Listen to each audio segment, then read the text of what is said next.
Goosebumps Series 2000, the follow-up series to the classic, best-selling Goosebumps anthology book series, is a more modernized, darker follow-up with a slightly more science fiction, futuristic vibe. This series is undoubtedly cool. So why is Goosebumps Series 2000, originally just titled Goosebumps 2000, not remembered as well as the original series? As a Series 2000 fan myself, this is the question I intend to answer. Hi, I'm Matt Braxton, and if Goosebumps was a big part of your childhood as it was mine, join me as I take a look back at the Series 2000's history, the artwork and design of the series, the monsters and villains, each of the 25 books, appearances in other media, and series merchandise. Viewer beware, it's a new era of scares. The year is 1997.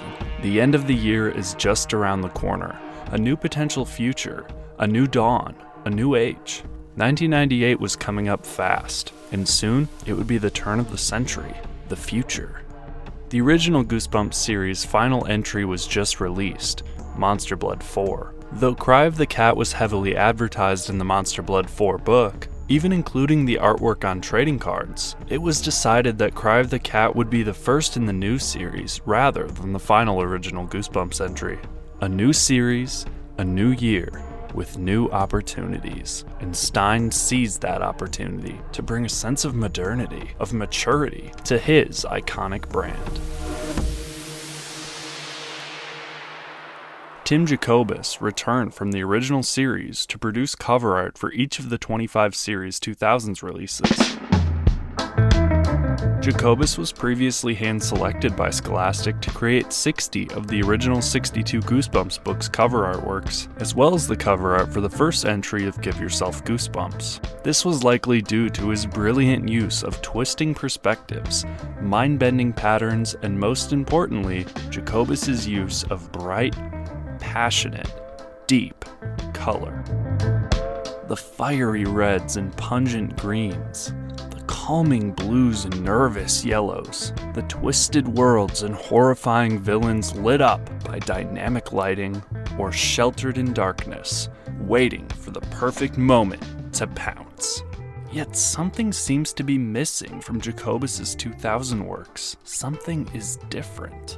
While there's not a lack of color by any means, there is no doubt that the artwork for Series 2000 does not feel the same as the original series. Gone are the hyper-saturated reds and greens, vomiting pure 90s into our eyes. But while the original series captured the 90s perfectly in its style of artwork, it could likely be used as a face of the 90s in fact. The original series was able to simultaneously have a timeless look and quality to them. This series does not feel timeless, but I think that's a good thing.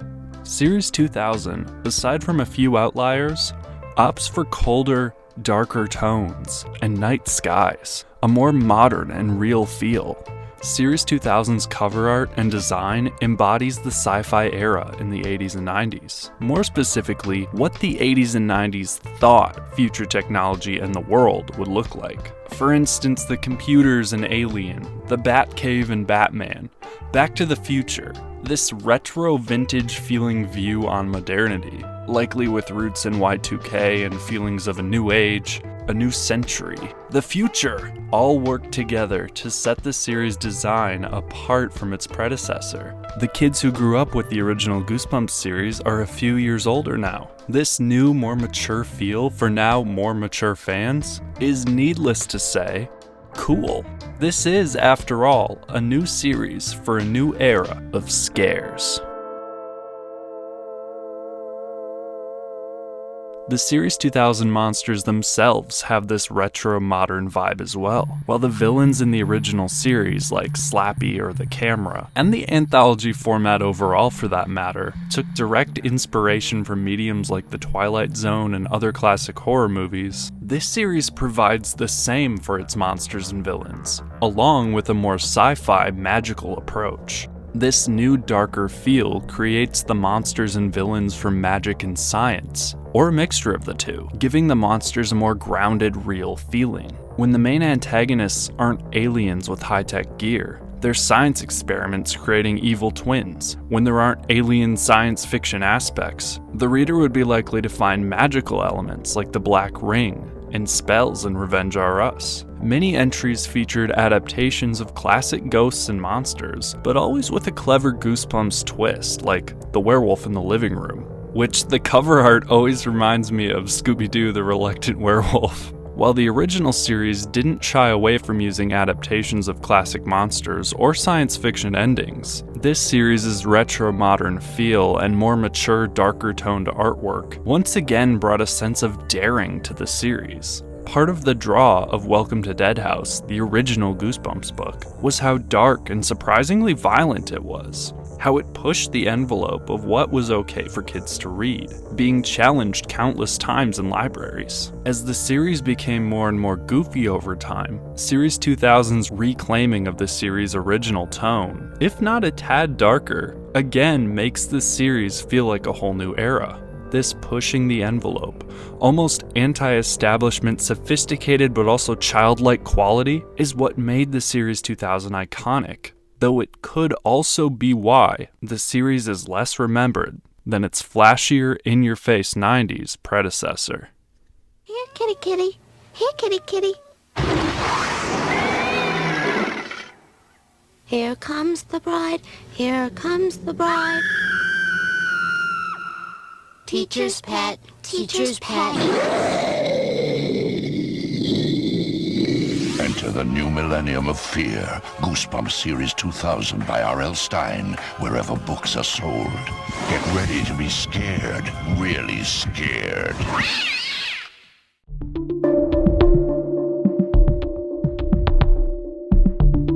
Let's take a look at the 25 titles. The books were generally released once a month, aside from April 1998, which would see the release of both parts of Invasion of the Body Squeezers. Stine mentioned Brain Juice as an overlooked favorite of the series, and many fans enjoyed Jekyll and Hyde, The Haunted Car, Cry of the Cat, Bride of the Living Dummy, Creature Teacher, and The Black Ring.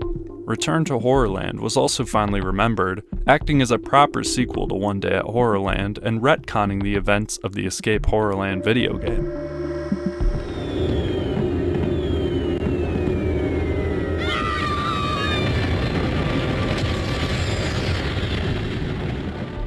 When looking at each entry side by side, it is clear how much different this series is from its predecessor. In a good way, these books look scarier and more mature. Despite the series being overwhelmingly overlooked by Goosebumps connoisseurs, there is no doubt that some of these titles are responsible for helping audiences bond even further with the characters, new and old, and with Goosebumps as a whole. Here's book number 1, Cry of the Cat.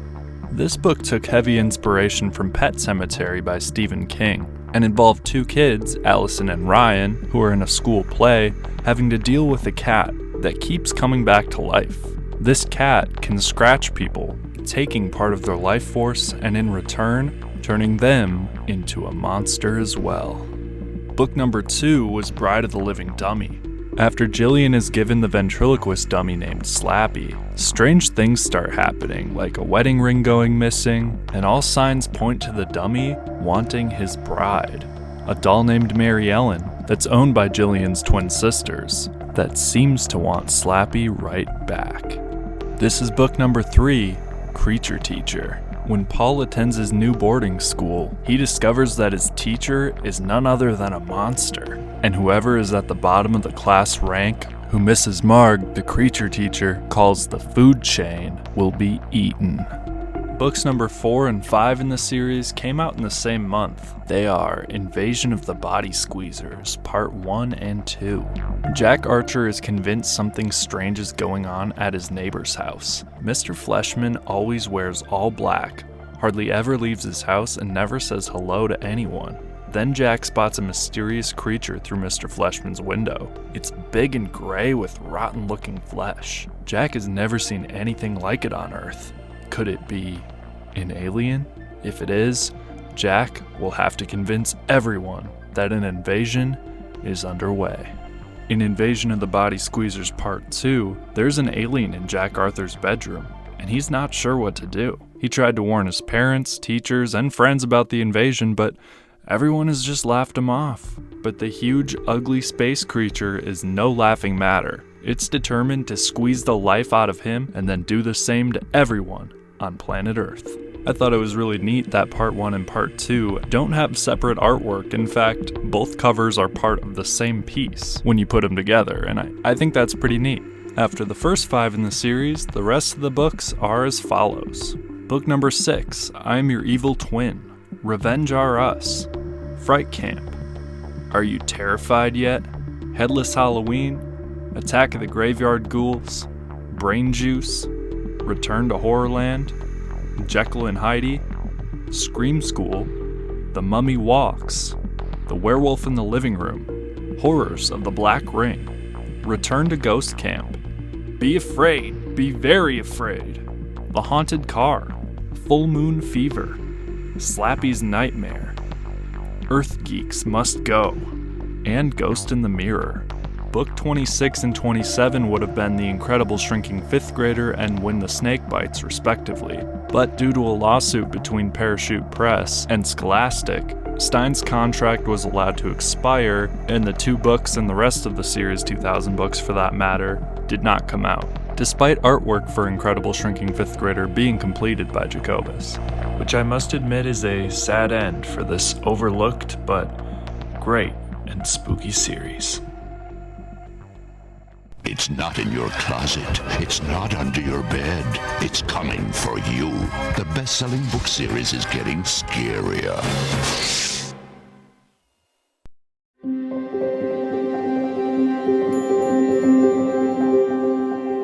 As the original Goosebumps television series ended its run in 1998 with Deep Trouble Parts 1 and 2, it is understandable why the brand new Goosebumps book series at the time, Series 2000, was not widely adapted into the television show, as not even half of the new series' 25 books were even out before the show ended. That said, the first 2 entries in the 2000 series, Cry of the Cat and Bride of the Living Dummy, both received television adaptations. I briefly mentioned the Cry of the Cat episode in my look back at the original Goosebumps series and its extensions, with the 2-part episode itself being held in high regard by the Steins themselves.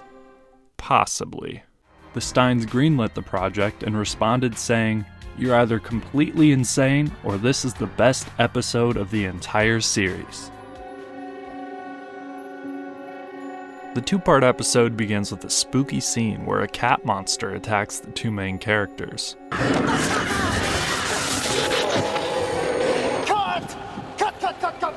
The scene is revealed to be a movie set where the 2 main characters, Allison, played by Hamil Rustia, who played Iris in the Calling All Creeps episode, and Ryan, played by Corey Sevier, who also starred as Eddie in A Night in Terror Tower, are both playing characters in Goosebumps' Cry of the Cat. After taking a break to run lines, Allison runs a cat over with her bike.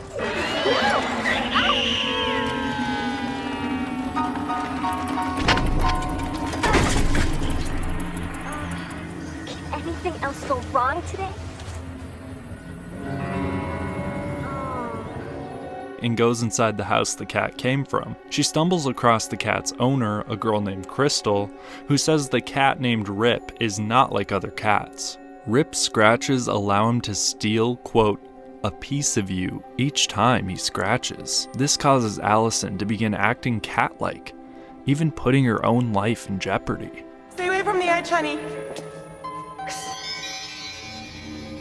What is she doing?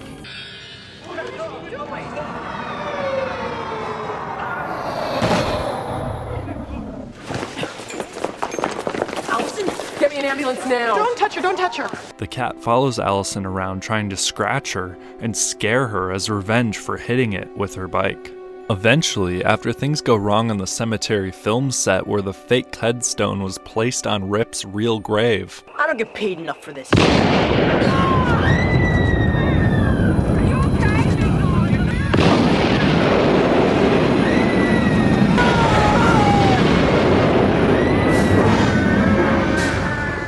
The 2 make their way back to Crystal's house for answers about Rip.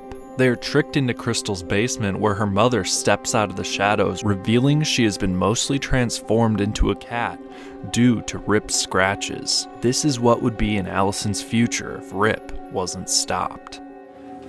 You'll get used to it after a while.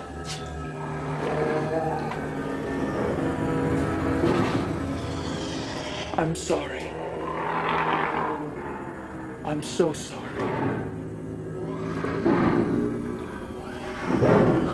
Man. Luckily, the two are able to poison a cat toy, causing Rip to die.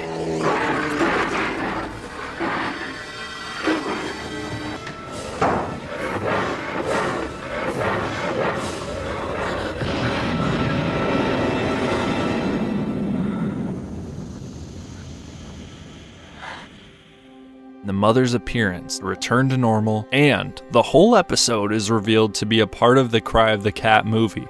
It wouldn't be a Goosebumps episode without a twist. You know, the only thing I didn't like about that movie, it didn't have a twist ending. I hate that. Yeah, me too. I love a good twist ending. Especially a self-aware one. This TV adaptation of Cry of the Cat is very similar to the book, differing mostly only in regard to level of violence and basic plot changes.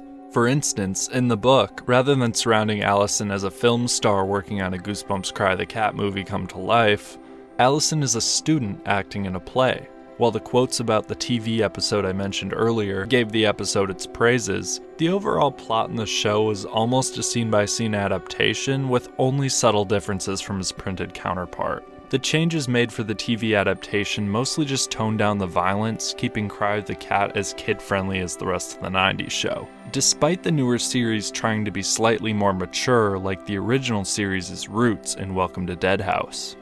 In the show, Allison hits Rip with her bike off camera, as opposed to the cat being described in the book as getting decapitated by the bike. They also changed Rip's appearance from looking like a normal cat to being a cat goblin creature. Also in the show, there's not a decapitated cat head in Allison's lunch bag. In the show, the kids are shooting a scene for the movie in the pet cemetery, and Rip's bones are not found in his coffin, though. In the book, Allison is compelled to go to the cemetery for some reason, and Rip's body jumps out of its coffin to attack her, calling on the other dead cats in the cemetery to make a, quote, cat tornado. They tried to do something similar in the episode, and it looks just as bad as you'd imagine. Instead of confronting an army of cat monsters like in the book, the show opted to just have Rip confront the kids. This is likely due to the show's small budget, especially its last season. Rip dies from a poisoned toy in the episode, while Stein's version involved the cats killing each other and Rip in an effort to get the toy.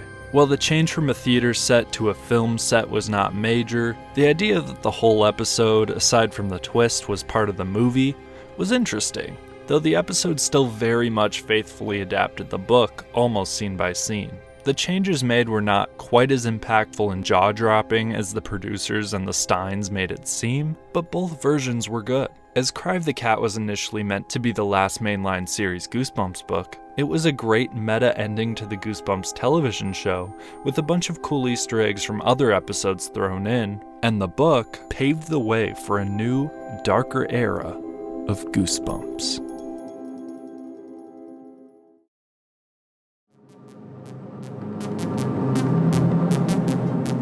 Bride of the Living Dummies television adaptation premiered on Valentine's Day 1998, obviously inspired by the title and characters of Bride of Chucky, releasing later that same year. Bride of the Living Dummy opens with performer Jimmy O. James, played by Wayne Robson, discovering Slappy and bringing him to life. Hello, Jimmy. My name's Slappy, and I'm gonna make you an offer you can't refuse. Despite being blown to smithereens in the Night of the Living Dummy 3 episode,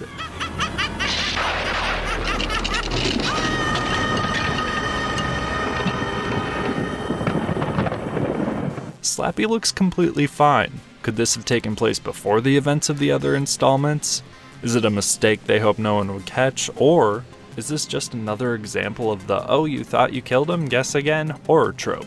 Anyways, Jillian and Katie Zinman, along with their friend Harrison, attend a show starring Jimmy and Slappy. Your nose grows. Yeah, runs in the family. Almost killed my Uncle Pinocchio.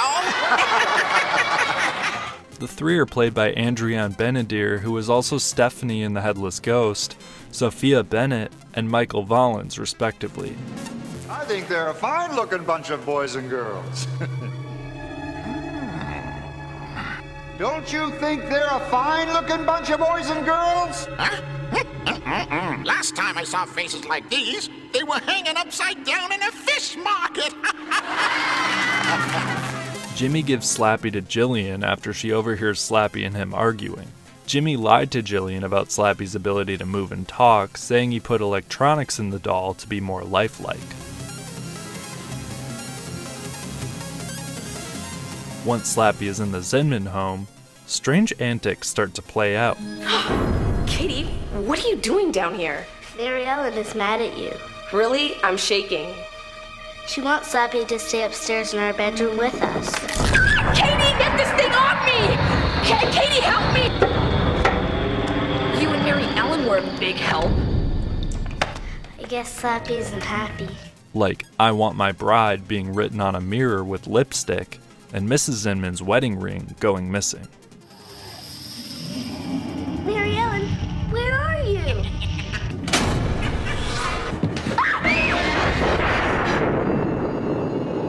My wedding day, and I want my bride. Come on, Katie, I'll help you up. I can't! What? Mary Ellen won't let me. She wants to stay here and be with Slappy. Don't make her angry. I've had just about enough of this dumb doll. Who are you calling dumb, ugly?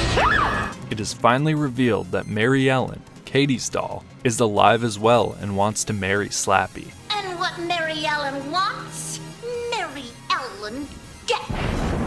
Now I'm ready to be your bride. What? You? I don't want you, you cheap plastic. Slappy, however, does not want to marry Mary Ellen. He desires Katie.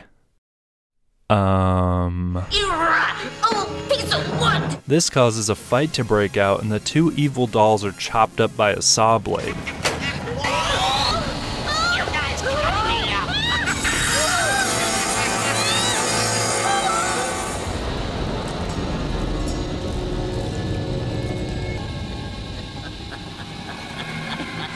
With their spirits moving on to a new body or object to possess. Slappy's choice is Harrison. Harrison doesn't live here anymore.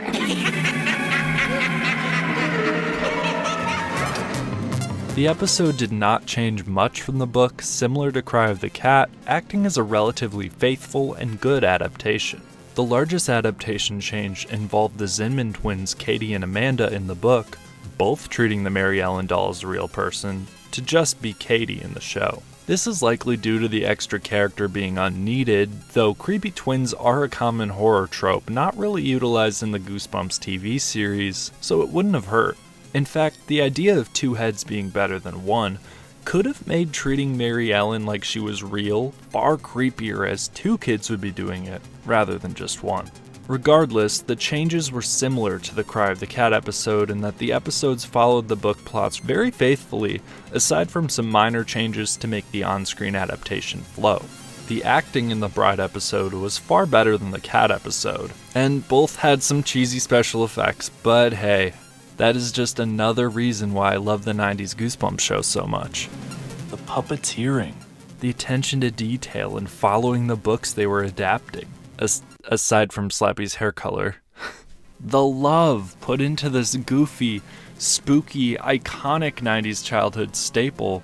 Goosebumps was a fantastic and memorable show, and the two stories from the 2000 series that were adapted by the show were memorable episodes just the same.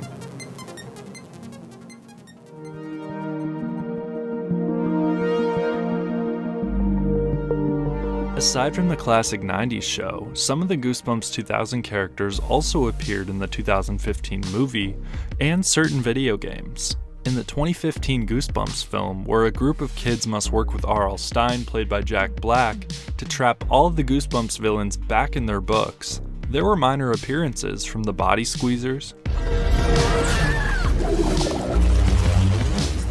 You have the right to remain silent. Graveyard Ghouls. Run! Ghouls! Go, go! I'm stuck. Go on without me. Save yourself. Okay, good luck. What kind of monster would take me up on that offer? Wait for us, you coward! And Slappy's Ride, the haunted car. Sorry, folks. I slowed down, but I can't reach the brake.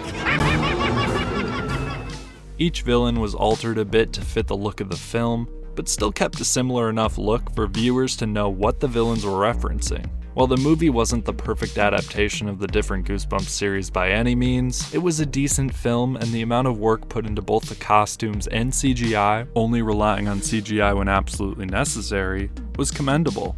While no Goosebumps 2000 characters appeared in the movie sequel, Goosebumps 2 Haunted Halloween, or the Goosebumps reboot show from 2023 as of Season 1, there were Series 2000 villains in a few video games. In Goosebumps the game, based off of the 2015 movie, movers directly reference the haunted car, and the player can unlock achievements that include references to 2000s books such as I Am Your Evil Twin, Are You Terrified Yet?, Brain Juice, Be Afraid, Be Very Afraid, The Haunted Car, Slappy's Nightmare, and Earth Geeks Must Go. Furthermore, Graveyard Ghouls appear in both Goosebumps Dead of Night and Night of Scares. Despite the series having 25 books with many new villains, very few became mainstream villains of the series, and the series itself seemed to rely on previous villains like Slappy and Horrorland, despite many of this series' entries being better written and more scary. The Body Squeezers would go on to receive a sequel in the Give Yourself Goosebumps series called Revenge of the Body Squeezers, and the Creature Teacher would get a sequel in the Goosebumps Most Wanted series titled Creature Teacher: The Final Exam. Jimmy O. James, the ventriloquist who found Slappy in Bride of the Living Dummy, also appeared in Slappy's Nightmare, which acted as an in-series sequel. While many good original villains from Series 2000 never got sequels or became multimedia icons like the many villains from the original series, the few villains receiving printed sequels and on-screen or in-game appearances allowed those characters to live on in pop culture and to, much like those afraid of Y2K, move on from the fear of 2000. Can you scare R.L. Stine?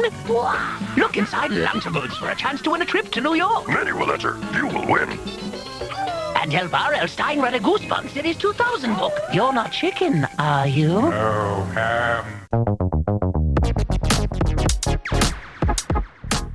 There were actually very few promotions and merchandise for Series 2000, especially when compared to the plethora of merchandise produced as a tie-in to the main series. There was an updated Goosebumps 2000 fan club kit advertised in the back of the books, where fan club members could get a Cry of the Cat poster, and more. There were trading cards made, as well as hats and shirts. The majority of Series 2000 tie-ins, however, were brand-based. What do you get when you combine the irresistible taste of fruit snacks with the spookiness of Goosebumps? New Goosebumps fruit roll-ups with scary peel-outs. And fruit by the foot with creepy Goosebumps story teasers. So deliciously unusual, everyone will try to get their hands on them. But they're only around for a limited time. So what's really scary is running out. There was a Brain Juice Got Milk ad, and many tie-ins that were predicated on contests. The Fruit by the Foot contest would allow the winner to have free airfare, lodging, a limo ride, and tickets to go see Goosebumps live. A live stage play that, quote, aimed to produce scares and laughs through elaborate special effects, including a gigantic snake, a fiendish funhouse, and Goosebumps' favorite, Slappy the Demon Dummy. The plot of the show was simple. 4 kids find themselves in the mysterious Doomsday bookstore, where the proprietor introduces them to 3 separate scary stories, all of which they become personally involved in. The novelization of the play is the holy grail for Goosebumps collectors, as well as the cool program. Despite the live show being cancelled after only 3 months due to financial issues, the Fruit by the Foot contest was a great tie-in for die-hard Goosebumps fans. Another contest tie-in involved Lunchables. This contest's grand prize was to get a limo ride to go on a $2,000 shopping spree and then help R.L. Stine write a Series 2000 book. This was another cool product tie-in contest that would have any fan of the series jealous of the winner. As advertising for the entry titled Brain Juice, Stine held a contest called the Brain Juice Terrifying Title Contest. Stine's method of writing the Goosebumps books was to start with a title, whether it be eerie or wacky or both, and then write the book based on the title. Stine used this method to influence this contest. For the Terrifying Title Contest, kids would submit their Goosebumps titles, and the student with the best title would get to see R.L. Stine come to their school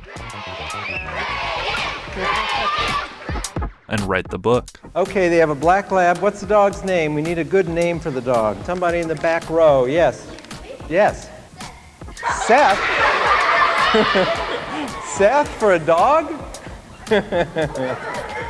Seth loves to fetch. The winning title was Dead Dogs Still Fetch, which, I must say, I wish Stine actually published that book because that is a damn good title. Regardless, involving his fan base in the creation process of Series 2000 was a good advertisement for the new series and was a way to engage fans like never before.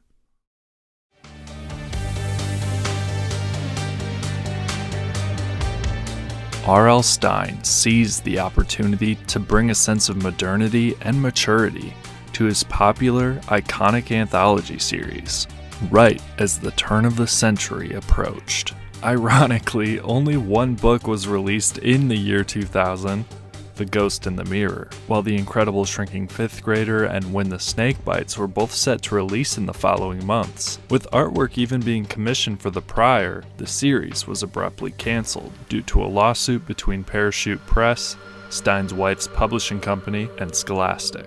On top of this, very few people talk about Series 2000 to this day. Aside from the very first 2 entries, likely given heightened popularity due to the television adaptations. But why?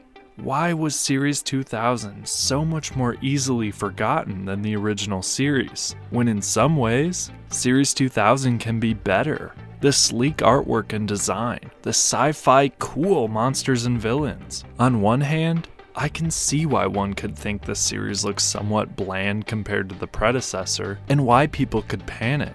And there was very little merchandise to push the series into the mainstream.